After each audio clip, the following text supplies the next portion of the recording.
Lokrajya TV news चॅनलमध्ये आपले स्वागत। आज आपल्यासोबत रिपब्लिकन बहुजन सेनाचे राष्ट्रीय अध्यक्ष विजयजी घाटे आहेत। विजयजी घाटे यांना आपण बऱ्याच सामाजिक कामांमध्ये पाहत असतो।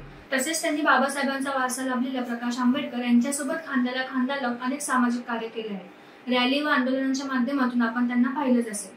विजयजी घाटे यांचा जन्म शेतकरी गरीब कुटुंबात झाला आणि आज अपार कष्ट करून ते यशाच्या शिखरापर्यंत पोहोचले आहेत। तर जाणून घेऊया विजयजी घाटे यांच्याकडून त्यांचा जीवन प्रवास।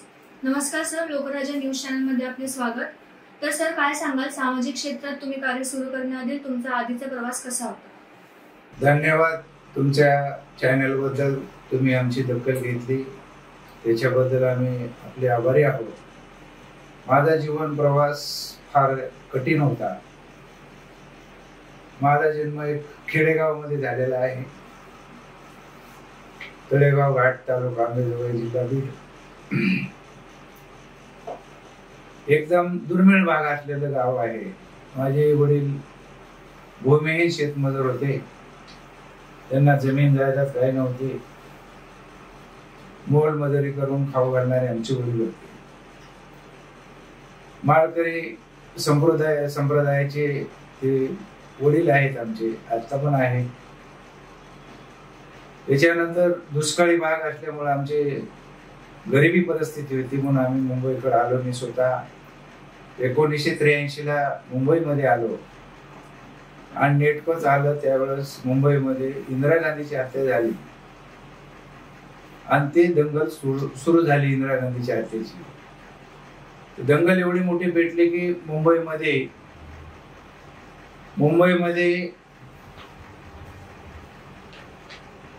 कुणी कुणाला ओळखत नव्हतं, अशी परिस्थिती होती। आणि त्यामधून रस्ता काढत पुढे जायचं होतं। तर अशा परिस्थितीतून पुढे जाण्यासाठी काय करायला पाहिजे, तर आम्ही कार्पेंटरचं मी हेल्परचं काम चालू केलं। 17 रुपये रोजानं सुरुवात केली। त्याच्यानंतर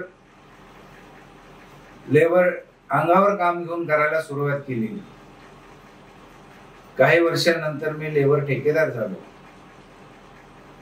काही वर्ष लेबर ठेकेदार होऊन 150 ते 200 लोक माझ्याकडे काम करत होते। त्याच्यानंतर मी बिल्डर म्हणून काम केले या शहरामध्ये।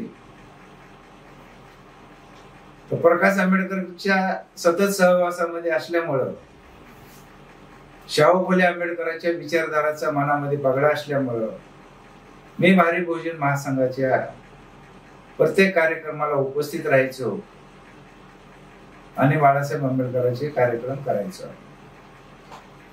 20 ते 25 वर्षे भारी बहुजन महासंघामध्ये राहिलो, पण भारी बहुजन महासंघानं कार्यकर्त्याला सत्तेचे दरवाजे कधीही उघडे केलेले नव्हते। असं लक्षात आल्याच्या नंतर ज्या वेळेला कार्यकर्त्याला सत्तेत जायचा वेळ येतो त्यावेळेला बाळासाहेब आंबेडकरांनी पक्षाच्या कमिट्या बरखास्त करून टाकायच्या आणि कार्यकर्त्याला रस्त्यावर सोडून द्यायचं। मग बाबासाहेब आंबेडकरांचे नातू असल्यामुळे आमच्या श्रद्धा बाबासाहेब आंबेडकरांशी आहेत। मग बाबासाहेब आंबेडकरांच्या घराण्याशी आम्ही काही उलट सुलट बोलू शकत नाहीत, म्हणून आम्ही विचार केला। काही कार्यकर्ते आम्ही बसलो, तर त्यावेळेस आम्हाला एक आशेचा किरण दिसला, तो आनंदराज आंबेडकरांच्या माध्यमातून। आनंदराज आंबेडकरांनी नुकतीच रिपब्लिकन सेना काढली होती। आम्ही आनंदराज आंबेडकरांशी चर्चा केली, तर आनंदराज आंबेडकरांनी सांगितलं मी पक्ष काढायला तयार आहे। आम्ही विचारणा केली त्यांच्याशी, की मला आनंदराज साहेब, आम्ही पक्षाचे कार्यकर्ते, राजकीय कार्यकर्ते आहोत, तुमचं सामाजिक संघटन जर असेल तर आम्हाला तिथं परवडणार नाही। आणि सामाजिक संघटन माझ्याकडे स्वतःच आहे म्हणलं। शांती संदेश अभियानच्या नावानं मी तथागत भगवान बुद्धाची जयंती आणि बाबासाहेब आंबेडकरांची जयंती इंदिरानगर नाका, आताचा डॉक्टर बाबासाहेब आंबेडकर चौक, वागळे स्टेट, ठाणे, ह्या ठिकाणी 10 दिवस कार्यक्रम आम्ही जयंतीचे केलेले आहेत। तर आम्हाला सामाजिक संघटनेचा कंटाळा आलेला आहे, तर राजकीय संघटनेमध्ये आम्ही काम केलेलं आहे। आम्हाला राजकीय संघटना तुम्ही देऊ शकता का? तर आनंदराजांनी आम्हाला सांगितलं की पहिले हिंदू मिल द्या, हिंदू मिल दिल्याच्या नंतर पुढे आपण पक्ष रजिस्टर करू। पक्ष रजिस्ट्रेशन केल्याच्या नंतर तुम्हाला पक्ष राजकीय देईन मी. मग त्यांच्या होला हो भरल्याच्या नंतर इंदू मिलचं आम्ही आंदोलन केलं. आंदोलन केल्याच्या नंतर इंदू मिल आम्ही मिळवून दिली. पण आनंदराज साहेबांनी आम्हाला सभेमधून सांगितलं की तुम्ही मला साथ द्या, मी तुम्हाला सत्ता देतो. मी प्रश्न विचारला की तुम्ही साथ मागताय, सत्ता कुठून देणार आहे साहेब? आज तुमच्या मागे लाखो करोडो लोक धावतात, पण तुमच्याकडे पक्ष नसल्यामुळे तुम्ही मतदान कोणाला करायला सांगणार आहे? मी त्याला प्रश्न विचारला त्यांना, आनंदराज साहेबांना, तर त्यांनी सांगितलं की तुम्हाला काही कळत नाही. मग त्या दिवसापासून मला डावलायला चालू केलं. मग त्या ठिकाणी जशी भारीपची परिस्थिती होती तशी मला एकंदर दिसून आली. म्हणून आम्ही परत कार्यकर्ते महाराष्ट्रातले एकत्र बसलो आणि विचार केला की आपण बाळासाहेबांबरोबर काम करत होतो, नंतर आनंदराज साहेबांकडे गेलो तर तेच परिस्थिती दिसून येते. मग समाजाचं काही खरं नाही वाटत. मग आपण समाजाला न्याय देण्यासाठी काम करतो, तर कशा पद्धतीने आपण न्याय देऊ शकतो? तर काही कार्यकर्त्याचं म्हणणं आलं की आता तुम्ही कुठेही जाऊ नका, तुम्ही स्वतःचा पक्ष काढा. काही लोकांनी नावं वेगवेगळे सुचवले, त्याच्यापैकी रिपब्लिकन बहुजन सेना आम्ही काही लोकांनी सुचवली. कारण रिपब्लिकन सेनेमध्ये आम्ही काम केलं होतं. मग रिपब्लिकन शब्द हा आम्हाला पुढे न्यायचा होता, तर दुसरा काही अर्थ नव्हता आमच्या समोर, काही दिसत नव्हता आम्हाला. म्हणून आम्ही रिपब्लिकन बहुजन सेनेची स्थापना केली. 2014ला पक्षाचं रजिस्ट्रेशन झालं. 2014ला रजिस्ट्रेशन झाल्यानंतर लगेचच एप्रिलमध्ये, मार्चमध्ये रजिस्ट्रेशन आम्हाला 2026 मार्चला 2014ला रजिस्ट्रेशन मिळालं. आणि पहिल्या आठवड्यामध्ये एप्रिलमध्ये फॉर्म भरायची महाराष्ट्रातली परिस्थिती आली लोकसभेची. मग त्या लोकसभेला समोर जाताना आम्ही 5 उमेदवार महाराष्ट्रातून पहिल्या लोकसभेला आमच्या पक्षाच्या रजिस्ट्रेशनच्या पहिला वर्ष असल्यामुळं आम्ही जास्त काय उमेदवार देऊ शकलो नाही. मग 5 उमेदवार दिले, कुठं 2000 3000 असे मतं मिळाले आणि तिथून आमची सुरुवात झाली. आणि ती सुरुवात आज 2024च्या इलेक्शन पर्यंत आलेली आहे. त्या पद्धतीने आम्ही होऊ घातलेल्या लोकसभे 2024च्या महाराष्ट्रातून आम्ही 11 उमेदवार द्यायचं ठरवलेलं आहे. आमच्या बरोबर काही ओबीसी संघटनेचे लोक आहेत, ओबीसीची आघाडी केलेली आहे. त्याच्यामध्ये पिछडा, दलित, आदिवासी वर्ग आमच्या सोबत आहे. अशी मिळून 3-4ची आमची आघाडी आहे महाराष्ट्रामध्ये. आम्ही 11 सीट घेतल्या आणि ह्या 3-4ला आम्ही बाकीच्या सीट दिलेल्या आहेत. आमच्या ह्या ओबीसी आघाडीमध्ये राजाराम पाटील सुद्धा सोबत आहेत, अशोक सोनवणे नगरचे आहेत, असे बरेचसे लोक आहेत आमच्या सोबत. देवरे सर आहेत. ही ठाण्याची लोकसभा स्वतः मी लढवत आहे आणि लढवत असताना तुमची आम्हाला साथ हवी आहे. तुम्ही आता सर पक्षाचे राष्ट्रीय अध्यक्ष आहात आणि तुमची स्वतःची अशी शेती पण आहे, तर तुम्ही आताच्या काळात शेतीची अशी कोणती कामे केली आहेत का? मी एक शेतकऱ्याचा मुलगा आहे. शेती हा आमचा मूळ व्यवसाय आहे. सध्याचे मी गावी गेल्याच्या नंतर शेतीमध्ये काही कामं असतील, मग पेरणीचं काम असेल पेरणीचं काम करू लागतो मी. शेतामध्ये नांगर हाकायचा असेल नांगर धरू लागतो. कुळव हाकायचा असेल कुळव धरू लागतो मी. असे शेतीचे वेगवेगळे काम मी करू लागतो. आणि शेतकऱ्याची जी व्यवस्था आहे ते भारतीय राजकारणामध्ये शेतकऱ्याला फार खालच्या नजरेनं पाहिलं जातो. शेतकरी असं म्हणतात की शेतकरी हा जगाचा पोशिंदा आहे. मग जगाचा पोशिंदा जर आत्महत्या करतो तर त्याच्याकडे कोणाचं लक्ष नसेल, तर लक्ष वेधण्यासाठी संसदेमध्ये शेतकऱ्याचा आवाज उठवण्यासाठी एक माझ्यासारखा शेतकऱ्याचा मुलगा त्या ठिकाणी गेला पाहिजे. शेतकऱ्याला न्याय द्यायचा असेल तर तिथं शेतकऱ्याचाच मुलगा पाहिजे. आज तुम्ही पाहत असाल भारतामध्ये अनेक शेतकऱ्याचे मुलं गेलेले आहेत, पण ते शेतकरी कसे आहेत? शेतकरी कमी, इंडस्ट्रियल जास्त आहेत त्यांच्याकडं. ते बिझनेसमॅन आहेत, शेती हे नावाला आहे आणि ते सांगतात आम्ही शेतकरी आहोत. पण ज्यावेळेस संसदेमध्ये शेतकऱ्याच्या विरोधात बिल बनलं त्यावेळेस असणारे खासदार हे काही शेतकरी आहेत, पण त्याने शेतकऱ्याच्या बाजूने तिथं संसदेमध्ये एक सुद्धा प्रश्न उपस्थित केला नाही. आणि शेतकऱ्यांनी आंदोलन केल्याच्या नंतर आज तुम्ही पाहताय बीजेपीचं सरकार गेल्या 10 वर्षापासून इथल्या बेरोजगारांना किती छळतं आणि इथल्या शेतकऱ्यांना सुद्धा किती छळतं. तर शेतकरी दिल्लीच्या बॉर्डरवरती वर्षभर थांबले, त्यांच्यावर ट्रॅक्टर चालवल्या, त्यांच्यावर जीप घातल्या काही खासदारांनी बीजेपीच्या. काही लोक जखमी झाले, काही लोक त्या ठिकाणी आजारी पडून गेले, पण ह्या बीजेपीला थोडीही दयामाया आली नाही. बीजेपी सरकार म्हणजे ह्या देशातल्या शेतकऱ्याच्या विरोधातलं सरकार आहे. मग शेतकऱ्याच्या विरोधातलं सरकार हे शेतकऱ्याला परवडणार नाही. म्हणून मी स्वतः आम्ही ठाण्यामधून 11 फॉर्म भरलेले आहेत, जवळजवळ उमेदवार देतोय.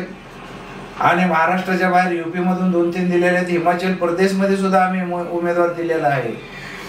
जर आम्ही या ठिकाणी काही निवडून आलो तर नक्की आम्ही शेतकऱ्याची बाजू मांडण्यासाठी तिथं सक्सेस होऊ किंवा बेरोजगाराला रोजगार देण्यासाठी आम्ही तिथं काम करू.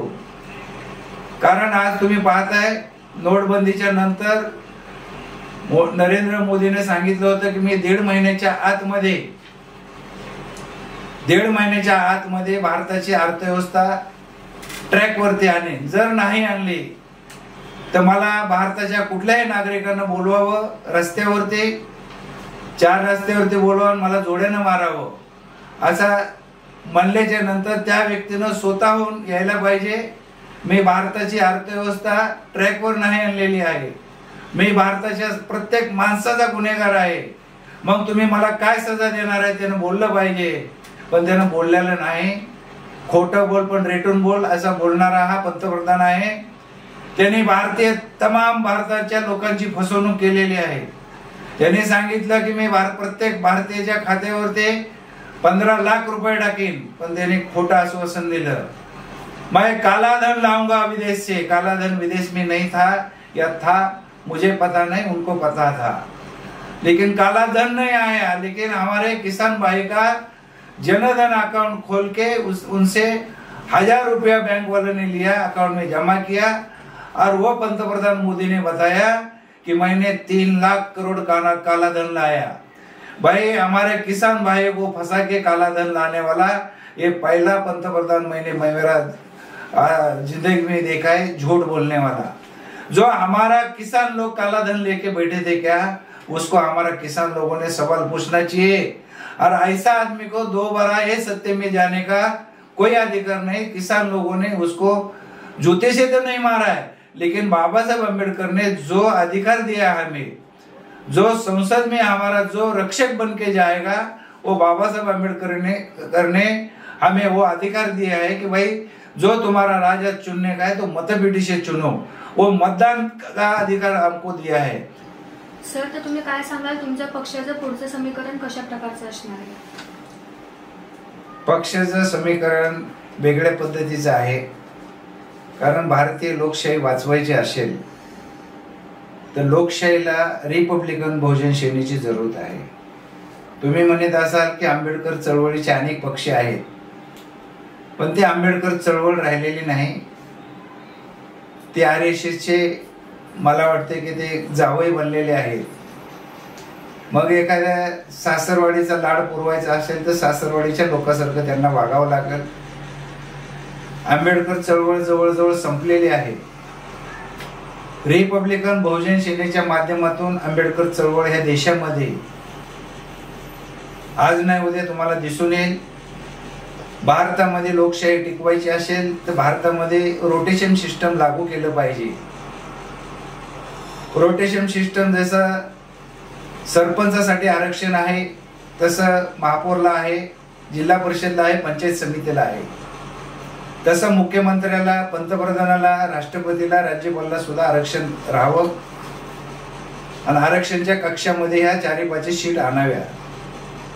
कारण एक दिवस इतर मागासवर्गीय देशाचा पंतप्रधान होईल, राष्ट्रपती होईल, राज्यपाल होईल, या मुख्यमंत्री होईल, तर त्या समाजाला न्याय मिळेल. कारण संविधानामध्ये तशी तरतूद आहे. जर राखीव सीटची सगळ्याच गोष्टीला तरतूद आहे, तर ह्या सगळ्या गोष्टीमध्ये राखीव सीटमध्ये पंतप्रधान, राष्ट्रपती, राज्यपाल आणि मुख्यमंत्री बसले पाहिजे. जर विधानसभेचा कॅन्डिडेट राखीव सीटमधून निवडून जातो तर त्याला मुख्यमंत्री होण्याचा अधिकार मिळाला पाहिजे आणि तो रोटेशन सिस्टम देशामध्ये लागू झालं पाहिजे. तर रिपब्लिकन बहुजन सेना संसदेमध्ये किती खासदार जातील? 2024 मध्ये 1-2 जर गेले तर आम्ही दोनच्या जेव्हा देशामध्ये 2029 ला सत्तेच्या जवळ जाऊ, ही रिपब्लिकन बहुजन सेनेची भूमिका आहे. रिपब्लिकन बहुजन सेना ही टोटली बहुजन समाजासाठी काम करेल. इथलं खाजगीकरण हटवायच्या तयारीत असेल आणि खाजगीकरणाला विरोध रिपब्लिकन बहुजन सेनेचा असणार आहे. आज तुम्ही बघताय अदानी आणि अंबानी हे देशाचे मालक आहेत का? शेतकऱ्याचा माल अदानीने घ्यावा आणि लोकांना विकावा, कारण शेतकऱ्याचा माल काळी मोल भावाने घ्यायचा आणि करोडो रुपयाला तो मार्केटमध्ये विकायचा. म्हणजे शेतकऱ्याची फसवणूक चारी बाजूने चालू झालेली आहे. आज तुम्ही पाहिलं असेल देशामधले 27-28 लोक देशाच्या बँकांना डुबून बाहेर देशामध्ये पळून गेलेले आहेत. त्याच्यामध्ये सगळे गुजराती आहेत. त्याच्यामध्ये एकही मराठा नाही, एकही मुसलमान नाही, एकही बुद्धिस्ट नाही, एकही ख्रिश्चन नाही, एकही धनगर नाही, काय कुठला सोनार सुद्धा नाही. त्याच्यामध्ये सगळे गुजराती, जास्तीत जास्त गुजराती आहेत. नावाला वगळले तर 1-2 मारवाडी असतील. त्या गुजराती लोकांनी देशाची अर्थव्यवस्था खिळखिळ केलेली आहे. मग देशामध्ये जर पंतप्रधान देशाचा गुजराती असेल तर देश विकायला हे लोक कमी करणार नाहीत या ठिकाणी, असं आम्हाला वाटतो. कारण देश वाचवायचा असेल तर बनिया सनियाला हटवून या देशाची अर्थव्यवस्था एखाद्या शेतकऱ्याच्या हातात आली पाहिजे, तर हा देश सुरक्षित राहील आणि देश चालेल, नाही तर देश चालणार नाही. सर, आता लोकसभा निवडणुका येत आहेत आणि तुम्ही ठाण्यातून लोकसभा निवडणुकीचा अर्ज भरणार आहात, तर त्याबद्दल तुमचं काय मत आहे? तुम्ही कशा प्रकारे तयारी केली आहे? ठाण्यामधून लोकसभेचं इलेक्शन मी स्वतः लढणार आहे. त्याचे कारण असे आहे, ठाण्याची लोकसभेमध्ये मतदार संख्या जवळजवळ 25 लाखाच्या आसपास आहे. त्याच्यामध्ये दलित आणि मुस्लिम हे 15 लाखाच्या आसपास ह्या लोकसभेमध्ये आहेत. जर दलित आणि मुस्लिम ह्या ठिकाणी एकत्र आले ते लोकसभेची निवडणूक आम्हाला इझी जाईल आणि इथं आम्हाला कोणी हरवू शकत नाही. जर कोणी बोलत असेल की आंबेडकर चळवळ इथं शून्य आहे, तर त्यांचा भ्रम आहे. ते आंबेडकर चळवळीला दाबायचा प्रयत्न करतात असं मी या ठिकाणी त्यांना सांगेन. कारण आंबेडकर चळवळ ही गुलाम नाहीये, कोणाच्या बापाची बांधलेली नाहीये. रिपब्लिकन बहुजन सेना स्वतंत्र पार्टी आहे, स्वतःच्या विचारधारावर चालणारी पार्टी आहे आणि त्याची विचारधारा आपली आहे, ती कुणाच्या सांगण्यावर चालत नाही. ते हे लोकसभा, या लोकसभेची तिरंगी फाईट होईल. मग हे दोन्ही सेनेचे 2 उमेदवार असतील, एक उद्धव सेनेचा असेल, एक शिंदे सेनेचा असेल. तुम्ही पाहत असाल हे सगळे आपापले धन वाचवण्यासाठी किंवा अर्थव्यवस्था त्यांच्याकडे मजबूत असलेली वाचवण्यासाठी हे फाटाफूट करून एक दुसऱ्याच्या विरोधात लढायचा प्रयत्न करतात. पण शेवटी हे भाऊभाऊ आहेत, अशी परिस्थिती आहे. म्हणून हे लोकसभा आमच्यासाठी अवघड नाहीये. जर आम्हाला बहुजन समाजाची थोडी साथ झाली ओबीसीची, तर ह्या सीटला काही अडचण नाही. ही 100% सीट आम्ही निवडून आणतो. सर, तुम्ही ठाण्यातील मतदारांना कोणत्या प्रकारचे आव्हान द्याल? नमस्कार, मी ठाणे 25 मधून स्वतः विजय ज्ञानोबा घाटे रिपब्लिकन बहुजन सेनेचा कॅन्डिडेट म्हणून उभा राहणार आहे. मी एक पक्षाचा राष्ट्रीय अध्यक्ष आहे.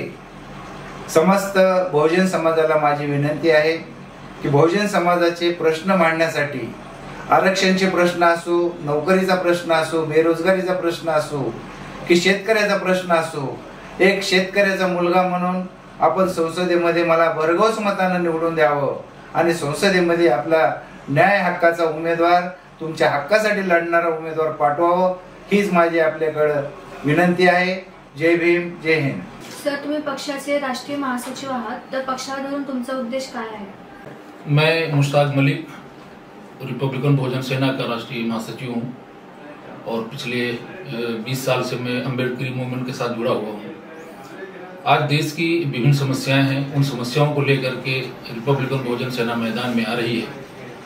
देश की किसान की बहुत बड़ी समस्याएं हैं, बेरोजगारी की समस्या है, देश में महंगाई की समस्या है, करप्शन की समस्याएं हैं, महिलाओं को लेकर के बहुत सारी समस्याएं हैं। तो ये देश में विभिन्न तरह की जो समस्याएं 2014 से अब तक आई हैं, इन तमाम समस्याओं से लड़ने के लिए रिपब्लिकन बहुजन सेना इस चुनाव में आ रही है। इस चुनाव में अपने आप को लड़क करके पार्लियामेंट में पहुंच करके बहुजन समाज की जितनी भी समस्याएं हैं या देश की जो समस्याएं इस वक्त हैं, उनका निवारण करने के लिए, उनको हल करने के लिए हम मैदान में आए और हमारा उद्देश्य ये है कि देश की समस्याओं को खत्म करना। बाबा साहब का एक बहुत बड़ा सपना था कि अगर इस मुल्क में दलित और मुस्लिम अगर एक हो जाते हैं तो इस देश की सत्ता पे कब्जा कर सकते हैं। इस पर बाबा साहब ने काफ़ी काम किया था, लेकिन वो हमारे बीच नहीं रहे। लेकिन उनका अपना एक मिशन वो देश में मुस्लिम समाज के साथ और दलित समाज के साथ छोड़ करके गए हैं। हम राष्ट्रीय अध्यक्ष विजय घाटे साहब और मैं मुश्ताक मलिक दोनों मिलकर के इस देश में दलित और मुसलमानों को इकट्ठा करके देश में हम आना चाहते हैं और देश में दलित और मुसलमानों की एकता पे हम लोग काम कर रहे हैं। यदि इस देश का मुसलमान और दलित एक हो जाता है तो हम आसानी से इस देश की सत्ता में आ सकते हैं। और आज हम लोगों के पास दलित की समस्याओं को लेकर के या मुस्लिम समाज की समस्याओं को लेकर के हम जाते हैं, तो सत्ता में आने के बाद मुझे किसी के पास जाने की जरूरत नहीं है। और इस देश में मुसलमानों की समस्या, बहुजन समाज की समस्या या और जिस तरह की भी समस्या है, उनका निवारण हम अच्छी तरीके से कर सकते हैं। तळागाळातून काम करत आज तुम्ही एवढ्या उंचीपर्यंत पोहोचला आहात। देशाच्या जनतेला तुम्हाला नक्कीच पाठिंबा लागेल, हे आमच्या चॅनलकडून तुम्हाला शुभेच्छा।